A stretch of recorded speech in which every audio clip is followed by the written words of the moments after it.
signs are pointing that it will end soon anyways, by the looks of it. And what did I read today? In terms of things ending, in some places the war and stuff continues, and this was kind of interesting. You heard the other day with the stories on how places like Russia, they're using drones, for example, that are using fiber optics. And how about this one, where the claim is they used fiber optic drones here to commence a huge attack where they didn't expect because you couldn't track it? This one here says Hezbollah's drones are a fierce and evasive threat to Israel. The claim is too, apparently some key individuals got taken out this way. It says one of the worst mass casualty strikes on Israel in a year of a war came not from dozens of Iranian ballistic missiles, nor the repeated barrages of rocket fire launched by Hamas and Hezbollah. Instead, it was a single drone.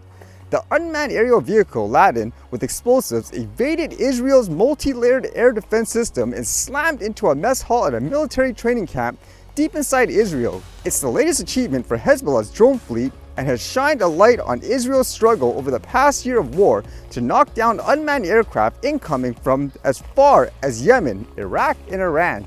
The drone traversed Israeli airspace unimpeded.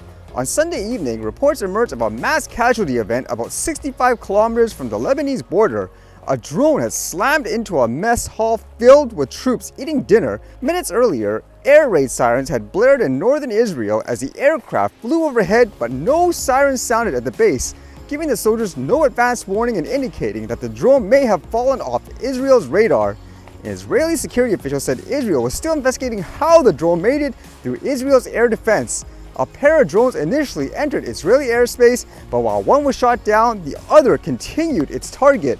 Now, that's where the mystery lied, and apparently, again, people are claiming this was a fiber optic drone. And because of this, a lot of people were posting online on some images and videos and so forth on what these drones kind of look like in general. Everyone, again, spent all this money to invest in ways to detect the drone signal, for example, in the more traditional means. Whereas with this, again, I guess if you're using the cable, you're not going to be able to detect it that way. Not surprisingly, you can expect some huge retaliation and all that too, which makes the war non-stop again, unfortunately. I'd rather be reading stuff like yesterday, where they had all that milestone, the rocket ships and all that. And in terms of this story, it's kind of a follow-up, it sounds like, where you read previously where North Korea was accusing South Korea of flying drones, dropping, I don't know, pamphlets with propaganda and so forth. And it sounded like they were willing to take it so seriously. Well, how about this one now? This one says, South Korea military fully ready as drone flights anger North. South Korea's military said on Monday it was fully ready to respond after North Korea ordered troops on the border to prepare to fire in a dispute over drone flights to Pyongyang. The nuclear-armed North has accused Seoul of flying drones over its capital to drop propaganda leaflets filled with inflammatory rumors and rubbish, and warned on Sunday that it would consider it a declaration of war if another drone was detected. Seoul's military initially denied it was behind the flights, with local speculation centered on activist groups in the south that have long sent propaganda and US currency northwards, typically by balloon. I mean, that sounds crazy, isn't it? I can see if you don't agree with the information, let's just assume it's false and all that. Is that really enough to make it a declaration of war again, where you'll be willing to use things, let's just say like nuclear weapons and all that? That seems kind of crazy, isn't it? I don't know, would people actually take it seriously in that regard because it seems so nuts per se? Or would you actually believe they would do something like that? And this was kind of interesting with the word nuclear. Apparently it says here, Google is going to invest in some nuclear reactors, I guess, to power future generation AI needs. It says Google to buy power from small modular nuclear reactor company Squirrels for AI needs. Alphabet's Google said on Monday it signed the world's first corporate agreement to buy power from multiple small modular reactors as the technology company looks to meet electricity demand from artificial intelligence. The agreement with Squirrels Power aims to bring Squirrels' first small modular reactor online by 2030, followed by additional deployments through 2035. The companies did not reveal financial details of the agreement or where in the US the plants would be built. Google said it has agreed to buy 500 megawatts of power from 6 to 7 reactors, which is smaller than the output of today's nuclear reactors, saying, quote, "We feel like nuclear can play an important role in helping to meet our demand cleanly in a way that's more around the clock," Michael Terrell, Senior Director for Energy and Climate at Google, told reporters on a call. Technology firms have signed several recent agreements with nuclear power companies this year as artificial intelligence boosts power demand for the first time in decades. And they mentioned how even companies like Amazon, for example, purchased nuclear powered data centers and all that.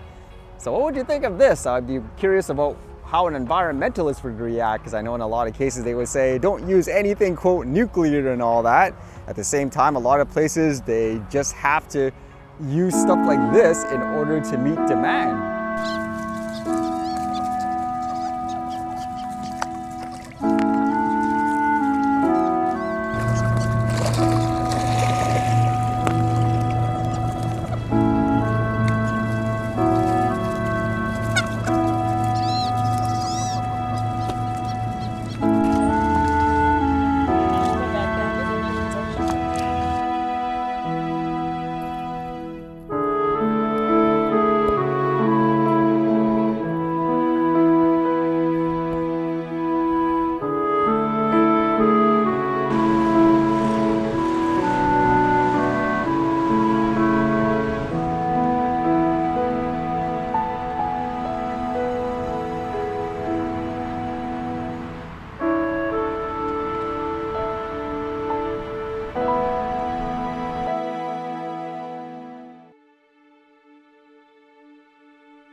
All right, see you guys later.